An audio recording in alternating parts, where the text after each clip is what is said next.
pro-government forces are surrendering to the Taliban.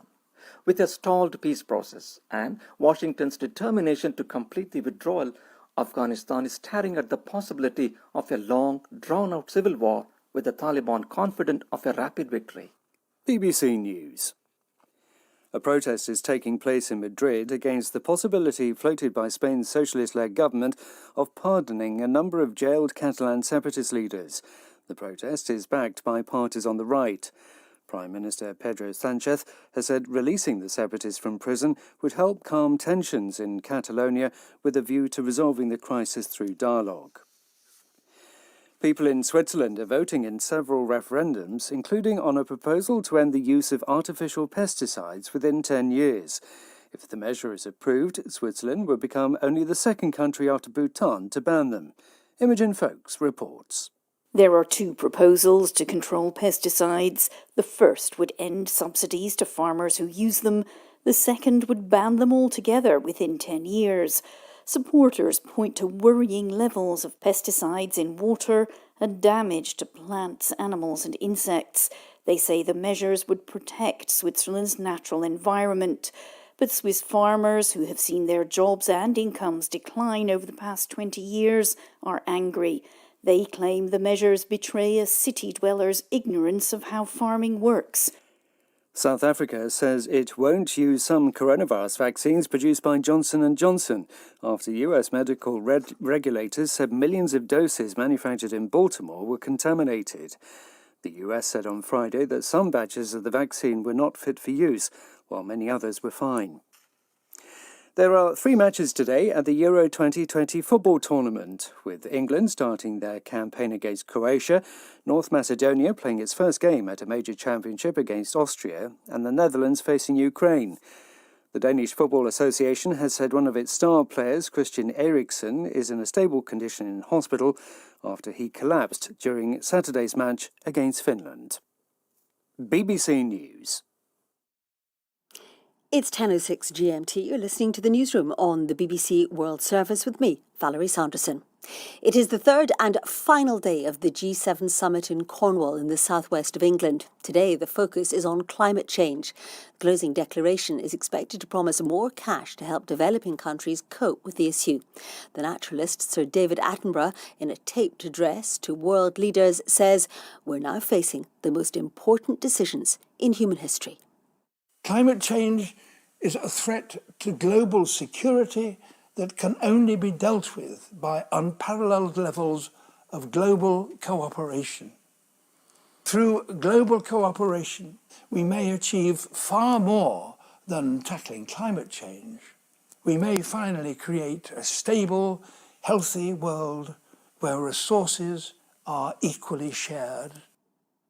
Sir David Attenborough. Well, our political correspondent Rob Watson joins us from Falmouth in Cornwall. And Rob, I suppose the big question is, can the G7 leaders deliver on climate change? They say they will. They say they will commit, Val, to the $100 billion a year by 2020 that was promised at the UN climate change conference in Paris in 2015. Well, of course, they haven't managed to make it to that target so far. So, of course, environmental pressure groups and the developing world, who are supposed to be on the receiving end of the funds for trying to fight climate change, will judge by whether these pledges are actually turned into real cash and real projects. Interesting, isn't it, Rob, that China, the world's biggest polluter at the moment, is already warning that the days when a small group of countries decide the fate of the world are long gone. Interesting timing. Yes, yes, and interesting you should pick up on that, because if you think one of the themes of this G7 summit has been to say, look, the West is not in decline, and the United States has been keen to try and get some joint position amongst the Western nations in how you deal with the rising China. But on this sort of issue, it's a reminder that that's going to be immensely complex. You mean they might see China as a rival, but on the other hand, they're also going to be reaching out to China saying, we need your help on the climate, which is why this whole issue of relations between the West and China is an incredibly difficult diplomatic circle to square. Of course, this summit held in Cornwall in England, and we've seen images of the British Prime Minister Boris Johnson swimming in the sea. Now, he'd wanted to display a global post-Brexit Britain. Has he, even though there's been tensions over Northern Ireland with the EU? I don't think he has. I think it's difficult not to see or to say that Brexit has cast a long, dark shadow over this summit, because inconceivably 5-10 years ago, you now have the prospect, the threat of a trade war between the UK, formerly a member of the European Union, and the EU over a disagreement about what to do with Brexit, post-Brexit trading arrangements in Northern Ireland. So if anything, it seems to me this summit may have heightened post-Brexit tensions between the UK and the EU. And just in the last few hours, most particularly with the UK seizing on rather kind of injudicious remarks by President Macron, seeming to suggest that the Northern Ireland wasn't part of the UK in the same way that Toulouse and Paris were parts of the same country, remarks that the UK has seized on, suggesting that absolutely they're not seeking to back away from confrontation with the EU. Extraordinary stuff. So taking that into account, I mean, does that mean this wasn't a success, this summit? Do you know, I'm not trying to cop out of this, Val, but having covered about 20 or 30 years worth of these things, I think it's always difficult to tell, to judge success or significance or insignificance until the dust has settled and to find out what really went on. And sometimes that can take days, sometimes weeks, sometimes months, but of course sometimes years. We'll be hearing that from you, I'm sure, in the time to come. Rob Watson there in Cornwall. Benjamin Netanyahu has been the face of Israeli politics for more than a decade. He's been leader for the last 12 years, with 15 years at the top in total.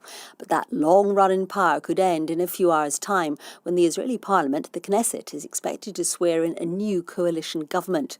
Overnight, protesters gathered in front of the Prime Minister's residence to celebrate the forthcoming vote. I feel relieved, like the nightmare is over finally. It's a very fragile coalition, and I must admit that not all of the members are really to my liking.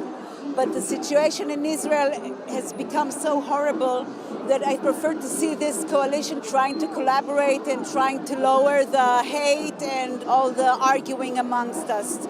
I think it's kind of a celebration and happiness that this is the final night that we are protesting against the existing government, and hopefully we are for a new change and new government for the state of Israel.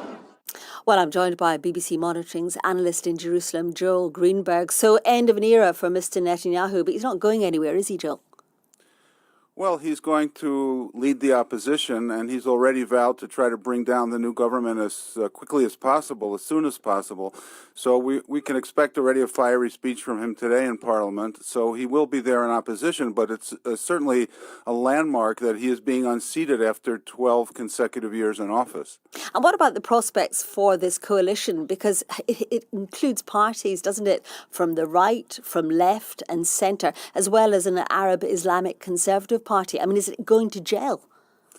Well, they've decided to set aside big issues that they can't agree on and try to focus on domestic problems like a state budget that hasn't been passed, the economy, housing, health, education, issues like that. So in a way, they're going to try to sidestep their disagreements on big issues by trying to do day-to-day work on pressing domestic problems. We'll see if that works, because foreign affairs is there, the issues with Iran, with Gaza, with Hamas, etc. So it will be a challenge, but at least the agenda they're putting forward is a domestic agenda. That's what they want to focus on. And then we'll have a shared prime ministership, as it were, won't we? At least we'll have 2 years with Naftali Bennett and then 2 years with Yair Lapid. Yes, that's right. That's the two of them allied in order to unseat Netanyahu. Bennett is an ultranationalist right-wing politician. Bennett is more of a centrist. So again, there are going to be policy differences between them, but they've agreed to cooperate again to try to make this work. So really the test will be how they will meet their first, for example, foreign affairs challenge, given their different approaches. So we'll have to wait and see how that plays out. Joel Greenberg in Jerusalem. Football clubs and players across the world have sent messages of support to Christian Eriksen, who's in hospital in Copenhagen after collapsing on the pitch on Saturday evening just before half-time in Denmark's opening Euro 2020 game against Finland. Eriksen was given CPR before he was transported to hospital, where he's now awake and stable. As one Danish newspaper headlined its Sunday edition following Finland's 1-0 win after the game was restarted, Denmark lost but life won. Well, let's get the latest from our world sports reporter, Katie Smith. And what do we know about Christian Eriksen now? Hi, Valerie. Well, yeah, we've had an update actually in the last hour from the Danish FA. Now, they say they've spoken with Eriksen this morning, reiterated that he's stable and he's going to remain in hospital for a little bit of time while he undergoes further examination. But he has sent his greetings, he says, to his teammates, and the FA say thank you for all the messages that they've had all around the world wishing Eriksen well and a speedy recovery. They've also said that the Danish team and staff have had crisis assistance since that game, since that incident yesterday, which was obviously incredibly traumatic for his teammates. Romelu Lukaku, he plays with Eriksen at Inter Milan. Now, he scored twice for Belgium in the later game yesterday, and he dedicated those goals to Eriksen as well, said he cried when he heard the news. So definitely, as you said, this is bigger than football, this incident. Although there's been a lot of debate already about whether the match should have resumed as it did a few hours after Eriksen was taken off the pitch. The players say they collectively agreed to finish, and if they hadn't decided to do that, they would have played today at midday in Copenhagen, so around about now, actually. But some former players and plenty of fans saying, how on earth can you ask these Danish players to be in the right frame of mind to play again after that happened? And one of those speaking out has been the former Denmark goalkeeper, Peter Schmeichel. Now, his son Kasper, of course, was playing in that game, and he's told us today on the BBC he totally disagreed with the decision to resume 2 hours later. Something terrible like that happens, and UEFA gives the players an option to go out and play the game, the last 55 minutes or whatever it was, or come back at 12 o'clock today. I mean, what kind of option is that? I couldn't understand the decision. I couldn't. And the game was irrelevant, totally. So extraordinary drama, Katie. And of course, the competition continues, doesn't it? 3 other Euro games to look forward to today. What's happening? Yeah, it doesn't stop, does it? So some interesting matchups coming up. We've got Austria against North Macedonia, who are playing in their first ever major tournament, so a huge occasion for them. We've got the Netherlands taking on Ukraine as well in Amsterdam. But probably the match of the day, Val, is at Wembley here in England. Croatia taking on England. Now, of course, some great recent history between these two sides. They met in the semi-final of the World Cup in 2018, where Croatia got the better that time around. So I think both sides really up for this one. And Croatia captain Luka Modric says they will be wary of England, who are tipped for success at the tournament, but he says they've got the experience to overcome them again. As a team, I like them. They have good coach who is with them now more time. For sure, this year, this tournament, England is, for me, one of the favorites. But that doesn't mean that we are not going there to try to play a great game and try to get results. We showed in the past that we can and that we know how to play against England, and hopefully we can show it again on Sunday. And of course, we'll have all the reaction to all those games in Sports World coming up at 1600 hours GMT. Katie Smith and Jerry has the headlines this hour. G7 leaders meeting in England will commit to closing all polluting coal-fired power stations as part of the fight against climate change. Israel's parliament is to vote on a new governing coalition that would end Benjamin Netanyahu's record term as prime minister. And protests are expected in Spain against the government's plan to pardon jailed Catalan separatist leaders. Switzerland is known for its stunning natural beauty. Think of cattle grazing in alpine pastures. But critics say its environment isn't as pristine as it should be because of the use of pesticides. Well, today, people in Switzerland have been voting in a referendum on whether to reduce or even ban their use. Imogen Folks, our correspondent in Bern, told me about the arguments on both sides. We know the Swiss vote on everything, but today they're voting on not one but 2 proposals to control pesticides. The first one is linked to drinking water, and it would end subsidies for farmers who use synthetic pesticides. The other one goes further, and it would ban all synthetic pesticides within 10 years.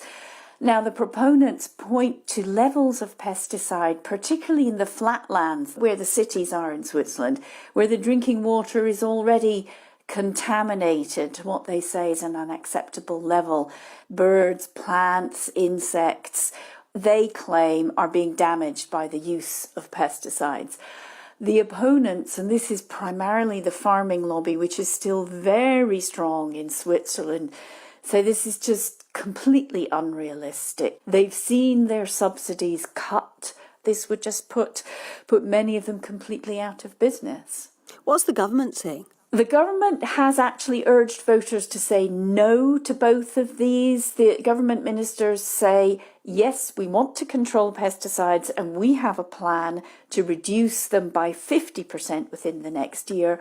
But to go this far would not only put Swiss farmers out of business, but the consequence would be a real threat to Switzerland's food security. And as you say, the Swiss vote on everything. So what are the other initiatives being voted on today? 2 on pesticides, 1 on a fuel tax to reduce CO2 emissions, where Switzerland is also lagging behind other countries.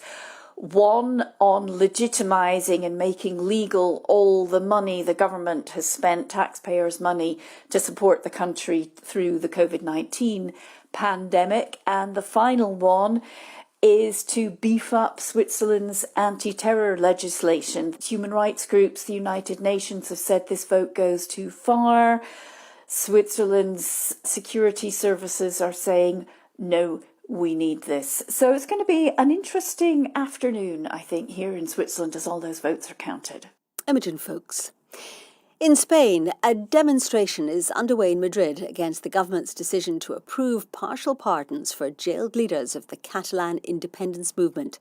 9 people were sent to prison for their role in a failed bid by the region, which has Barcelona as its capital, to break away from Spain back in 2017. Well, our correspondent Guy Hedgecoe is there. Tell us more about why the Spanish Prime Minister Pedro Sanchez wants to release the Catalan leaders, Guy. Well, Valerie, the independence movement, or the independence issue, remains extremely divisive in Catalonia. It splits society there more or less down the middle. And Prime Minister Pedro Sanchez has said that he would like to issue these pardons, not so much because he's thinking of the prisoners themselves, but he's thinking of the broader political picture. And he feels that by issuing these pardons and releasing these prisoners, he can calm tensions in the Catalan region with a view to then laying the foundations for some kind of dialogue with the Catalan government and trying to find some way of finding a solution to the Catalan territorial issue, which has been so problematic for Spain. Well, you've said it's very controversial. How big is the opposition to this decision to release them? Well, it seems to be very big. I mean, we're seeing this demonstration today in central Madrid with thousands of people gathering right now against the pardons. And the political opposition, particularly on the right, opposes this. It says that just a couple of years ago, Mr. Sanchez himself said that the prison sentences should be served. And the only reason he's doing this is because he needs the support of Catalan nationalists in the national parliament, in the Spanish parliament. That's why he wants to release them. So there is a lot of political opposition, and even within Mr. Sanchez's own party, the Socialist Party, there are some of his own colleagues who oppose this move as well. And it seems that polls show that most Spaniards are opposed to this. So it is a risky move by Mr. Sanchez, but he seems to feel it's worth it, and in the long term, it will pay off. And is there a lot of support in Catalonia now in 2021 for secession? Well, the Catalans remain more or less split down the middle. In a recent election we had, in the last election in February, the pro-independence parties won just over 50% of the vote. They saw that as a major victory, but it's still a very divisive issue between those who want to break away from Spain and those who want to remain part of the country. Guy Hedgecoe, and Jerry has some other stories from our news desk. A gas explosion in central China has killed at least 11 people and injured more than 130, some of them critically. The blast happened early this morning in the city of Shenzhen in Hubei province. It caused a food market full of people to collapse, shattering windows in nearby buildings. Hospitals in Shenzhen are asking residents to donate blood.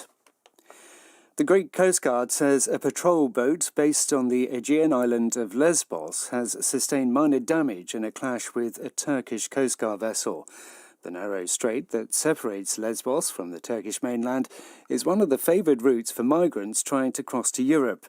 As such, it sees regular outbreaks of tension between the two countries. French media are reporting that a man wanted in connection with the abduction of a girl in April has been deported from Malaysia back to France along with his family.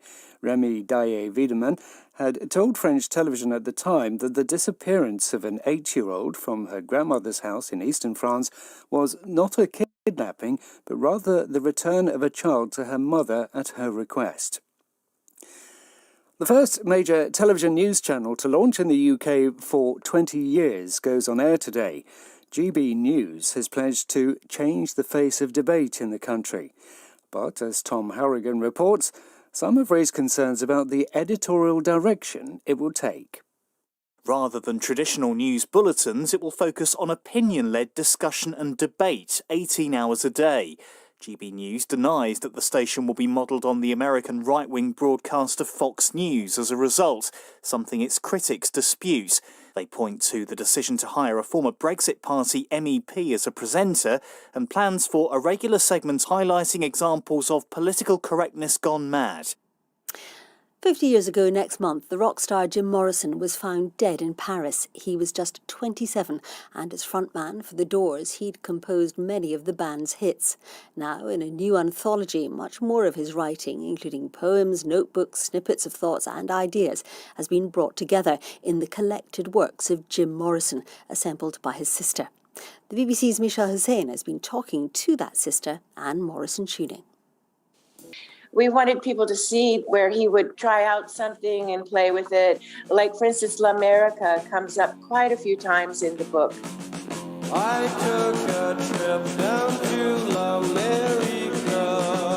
And you can see him rework it or think about it again or try something new. That's why we included the journals, so people can kind of follow along with his thinking and what he was up to. Cypress trees of Monterey, the cool wines of disorder, calmly looking back, growing slowly older.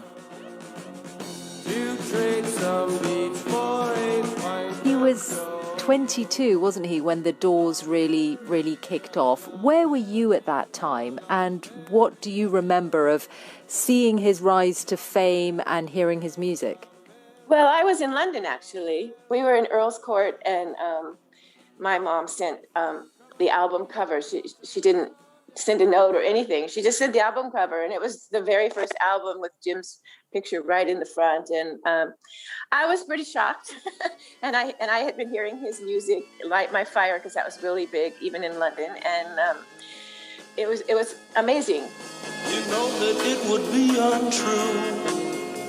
You know that I would be I always thought he would just be a poet. I expected him to be a penniless poet because I never thought they could make any money. Girl, we couldn't get much higher. Come on, baby, light my fire. Had you heard the song already before you got the album cover? I had, and I didn't know it was him. I had no idea. I was shocked. You were living in London and you'd heard this song, Light My Fire, without realising it was your brother. Right, yeah. I never knew. Come on, baby, light my fire. And when you started to put all of this together into a book, in fact, somewhere you found something that said in his writing, plan for a book. Do you think this was something he always imagined one day, that the writings would come together? I was conflicted about it because some writers don't want posthumous writings printed. So I didn't want to do something that I thought he wouldn't like. So when I found that, I thought, okay, that's what he wanted. The voice of The Doors, Jim Morrison, and that was his sister, Anne Morrison Tuning, speaking there to Michelle Hussain. Much more on our website at bbc.com/news. That's it from the newsroom. Bye for now. This is the BBC World Service, where Marnie Chesterton is asking, do you have a sweet tooth? They say life is sweet, but why is it sweeter for some than others? I find a craving for it. I find I go very weak if I don't get enough.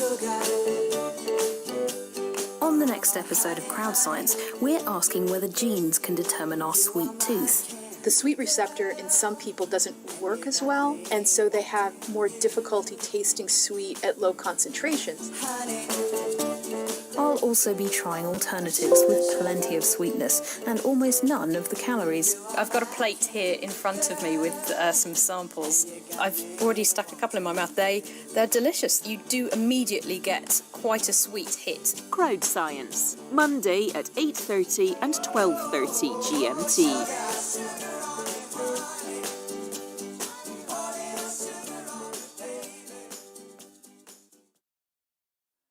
I'm Daniel Suskind, and after the news, I'm going to be looking at why automation is something we should all be thinking about. You're a 55-year-old truck driver in the Midwest. Suddenly, your employer has put 500 pre-orders for autonomous trucks in your neck of the woods. What are you going to do? That's in Automation Nation, after the news on the BBC World Service.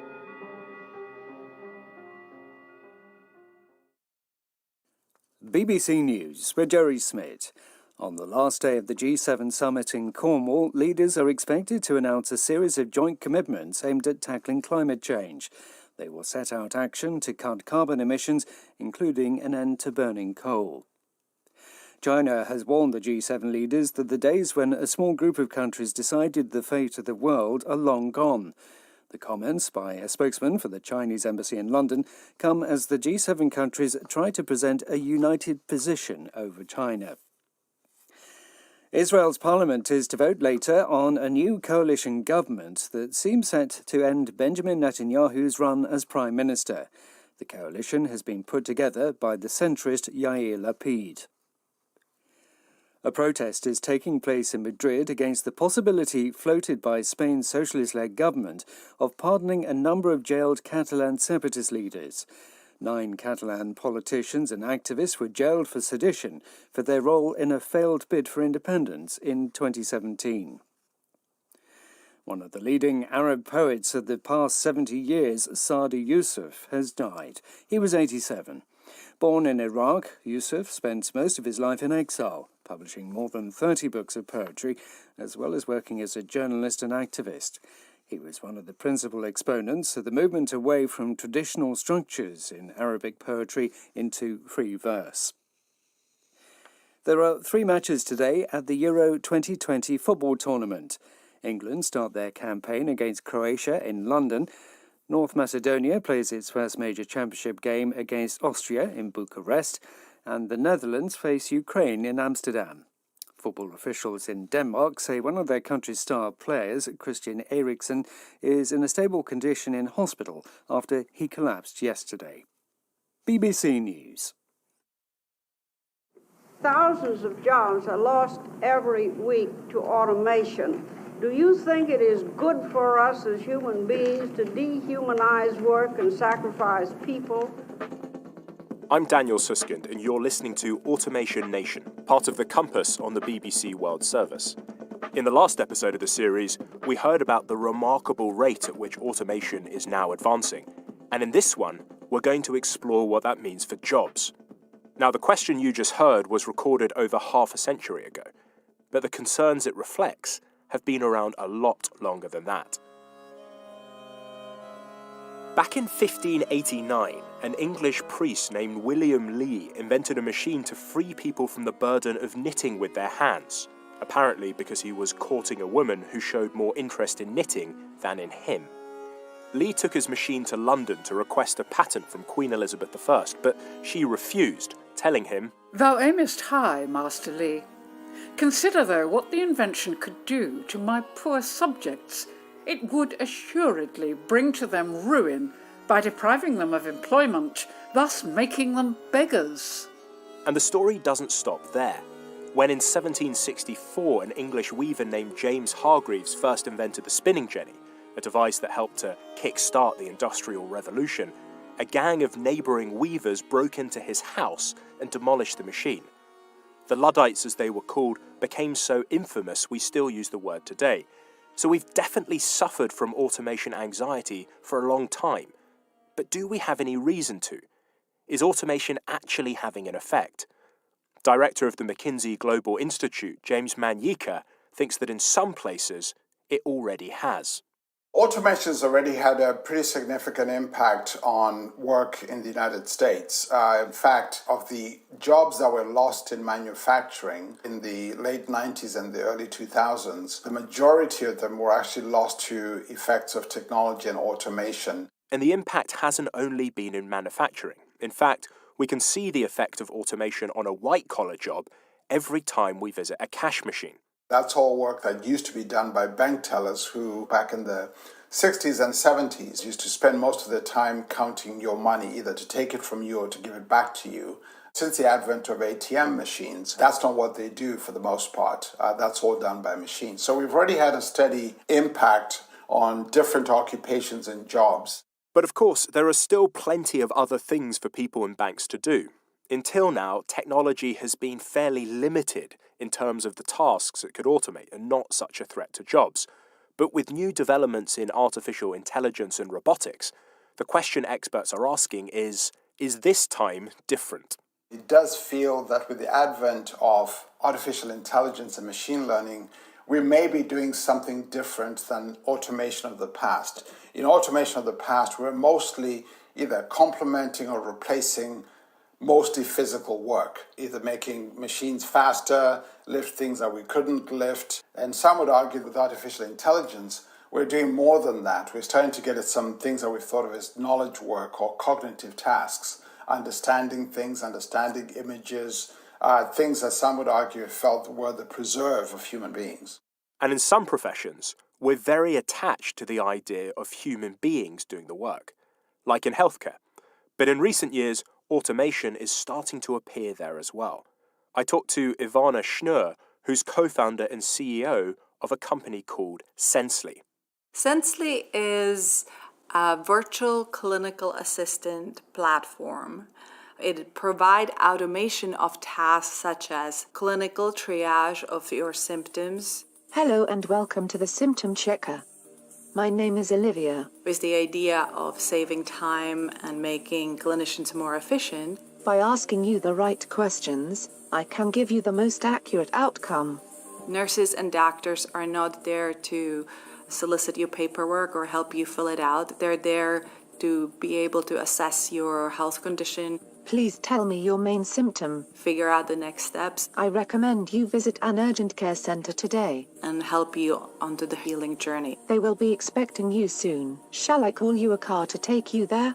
These technologies, without any doubt, have been proven multiple times to save hours of clinical time. I'll give you an example. A simple informed consent that is delivered via a mobile app and virtual clinical assistant for one single procedure can save about 3,500 hours of doctor's time per year. So a tool like Sensely might free medical professionals from doing repetitive and routine tasks so they can focus on other aspects of their jobs. But what about the actual care? I don't think we are